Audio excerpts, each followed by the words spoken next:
On today's episode, I'm going to build better, bigger, beefy barn doors. Yeah, I did practice that.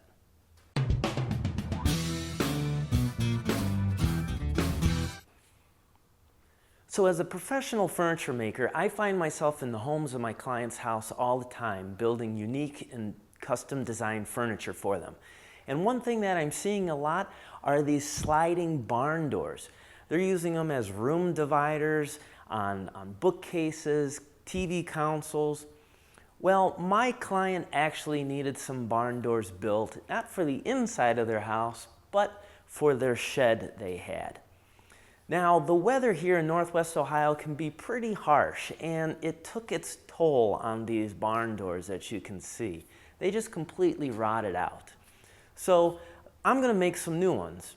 Now, the original carpenter, when he made this, well, he used some plywood and 2x4s, and the joinery to put it together, well, he just used butt joints and some framing nails. And honestly, it does an adequate job, but being a woodworker, I feel I had to step up my game a little bit. So with mine, I did some mortise and tenon, and I did some half-lap joints. Now this video is going to move at a fast pace. You're just going to get the idea of the workflow and the steps that I do to make the barn doors. However, if you want a detailed breakdown and explanation of the half-lap joint for that cross on the doors and how to find those angles, well, click on the link below in the description for the detailed step-by-step process of that. Okay, without further ado, cue that dance music.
There you are, that's how I build better, bigger, beefier barn doors. Now again, if you want to see a detailed step-by-step on how to make that half lap joint for those angles, click on that video link below in the description. That's the only place you'll find it. And if you like the show, please like and subscribe. And below too, you can sign up for a free monthly newsletter. I'd like to thank you for taking the time to watch. My whole goal is to make you a better woodworker. Until next time, keep on dancing.